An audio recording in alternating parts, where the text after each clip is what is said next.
Vamos, queridos amigos e irmãos, meditar hoje sobre mais um salmo, dentro daquele nosso programa de Salmodiai. Tá? Hoje o Salmo 49, que fala sobre a vaidade do homem. Tá bom? É um salmo, inclusive, muito próximo na sua aparência de temas, que fala sobre a vaidade da vida, do Salmo 39. Este é o 49, a vaidade do homem. Sabe, como a guisa de introdução, não tem ninguém que ainda não tenha demonstrado medo em pensar na possibilidade de ter a sua vida ceifada. Principalmente quando essa pandemia iguala todos os homens, ricos, pobres, cultos, analfabetos, negros, brancos, pardos, amarelos. Atualmente, principalmente nessa segunda ceba, onde a curva da morte parece mais eminente, desconfiamos da falta de um padrão de ataque do vírus opressor. A justificativa nos vem, porque ele tem uma habilidade de fazer mutações. Ou seja, a capacidade de camuflar seus sintomas de ataques. E nesta todos nós nos tornamos e nos sentimos cada vez mais impotentes. O Salmo 49 fala da vaidade do homem. A vaidade aqui, no sentido bíblico de vaidade, não é simplesmente uma pessoa vaidosa que se cuida e etc. A vaidade aqui é no sentido de uma pessoa e de que todas as pessoas são passageiras, efêmeras, independente de ser rico, de ser pobre, independente de ser culto, de ser iletrado, todos são passageiros, portanto, todos são vaidosos, efêmeros. O Salmo 39, muito parecido, portanto, com esse tema, fala basicamente dessa transitoriedade da vida e a inevitável e iminente realidade da morte que todos nós enfrentamos, mas agora, nesse clima, talvez mais do que nunca, temos pensado nesse assunto. Todo mundo pensa e teme este momento. Todos, no entanto, foram treinados a pensar na vida e como ganhá-la. Queremos cheirar biógrafos, ou melhor, biológicos, desculpem, e não necrológicos. Quer dizer, queremos cheirar vida e não cheirar morte. Mas hoje não tem como a gente contornar. O tema é tão presente hoje no Brasil quanto é presente o nome do nosso presidente. De bem ou de mal, todos falam diariamente sobre esse assunto. Está na boca do povo. Preste atenção. A esse texto, Salmo 49, do versículo 1 ao versículo 4, há uma introdução chamando-nos a atenção a todos daquilo que vai ser dito. Dito num modo simbólico, que seja, como está no versículo 4, mas está sendo dito é algo muito importante. Porque hei de temer os dias de tribulação, diz o versículo 5. Sabe, por que hei de temer? Realmente nós tememos porque não sabemos o futuro. Realmente nós tememos porque nos sentimos incapazes. Realmente nós tememos porque achamos que não temos condição de vencer todos esses desafios. Quando a gente não tem e se sente assim impotente, mais ainda a gente se sente temeroso. Quando nos salteia, diz o versículo, não é, da palavra de Deus, quando me salteia a iniquidade dos que me perseguem, dos que confiam em seus bens e nas riquezas se gloriam, é o que está no versículo 5 desse Salmo 49. Tá? Bem, acontece que o versículo 7 e o versículo 9 têm algo realmente muito importante a nos comunicar. Presta só atenção. Versículo 5 ao versículo 7. Diz assim: porque hei de temer os dias de tribulação, quando me salteia a iniquidade dos que me perseguem, dos que confiam nos seus bens e nas suas muitas riquezas se gloriam. Ao irmão verdadeiramente ninguém o pode remir, nem pagar por ele a Deus o seu resgate, pois a redenção da alma é caríssima e cessará a tentativa para sempre. Aqui está dizendo o seguinte: quem pode remir o irmão, quem pode remir o outro? Ninguém pode remir a si mesmo. Porque esse preço é caríssimo, não tem ninguém que possa pagar. Eis aí um fato importante. Nenhum homem pode pagar. Ora, nenhum homem podia pagar pelo outro homem, porque todos são pecadores, todos estão nivelados nessa situação, pois todos pecaram e necessitam e carecem da glória de Deus. Romanos 3, 23. Quem que pode pagar para remir o homem? O outro homem? Ora, se o homem é pecador, como que ele pode remir o outro que é pecador? O pecador precisa ser remido. É por isso que Deus se fez homem.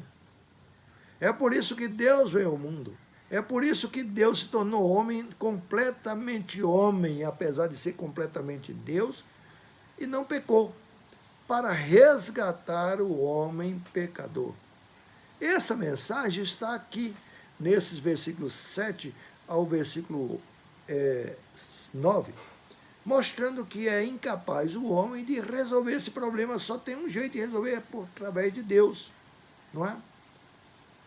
Não há ninguém que perpetuamente consiga viver e não ver a cova. Não tem ninguém. Bom, nesse texto, então, a gente vê uma alusão à alma. E este é o ponto distintivo importante que nos distingue, evidentemente, das outras criaturas, ou seja, dos animais. A gente sempre ressalta, o homem é diferente dos animais, que o homem tem inteligência, o homem tem capacidade de julgar, o homem tem isso, aquilo, outro. Isso tudo é verdade. Mas o fator mais importante é que Deus dotou o homem de alma. Alma vivente. Esta alma é vivente, portanto, ela permanece depois da vida. Ela não é, apesar de estar dentro do corpo, ela não é algo que se desfaz na morte, assim como a bile se desfaz do fígado, e todos os demais órgãos e todo o corpo se decompõem. Não, não é. A alma permanece. Então, diz o versículo 12, que a inteligência, a classe social, as riquezas, tudo isso desaparece. Até qualquer tipo de ostentação humana desaparece. Porque todos nós nos equiparamos aos animais, no sentido de que têm corpo e que perecem. Embora o homem com astutícia, no versículo 13 fala isso, queira pensar diferente, mas não muda realmente o quadro. Por isso diz, como ovelhas são postos na sepultura e a morte é o seu pastor. Descem diretamente para a cova, onde consome a sua formosura. Se é rico ou é bonito, não importa. Tudo é consumido. Antigamente, os faraós do Egito gostavam de ser sepultados com suas riquezas, porque pensavam, riquezas e alimentos, principalmente, eu preciso para comer na outra vida. Balera. Os seus túmulos foram violentados, não é porque as pessoas foram em busca de riquezas. E estavam lá, o que puderam encontrar. Mas o corpo, apesar de mumificado, a vida deixou de existir, porque a vida é o corpo e a alma juntas, certo? Mas por causa da alma, mesmo depois da morte, o homem tem consciência. Porque a alma é exatamente o que dá consciência ao homem. O homem, mesmo revestido de honrarias, mas que não tem entendimento, é igual e semelhante aos animais que perecem. É assim que termina o versículo 20, o último versículo da Bíblia, ou melhor, desse Salmo 49.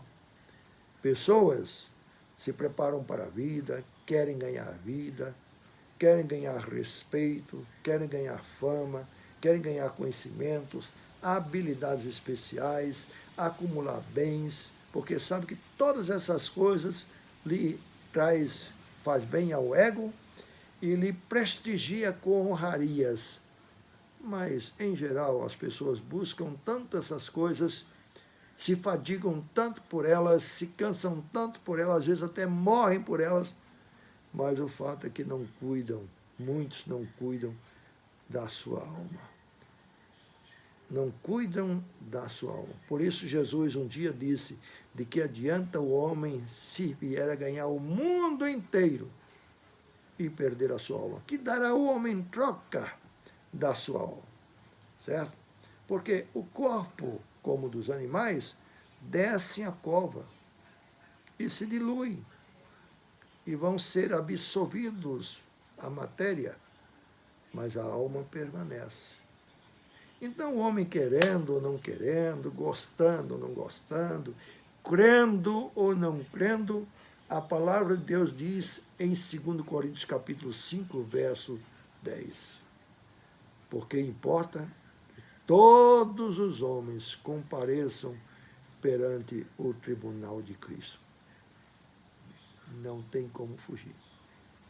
Crendo ou não crendo, aceitando ou não aceitando, preparando-se ou não se preparando, todos comparecerão perante o tribunal de Cristo.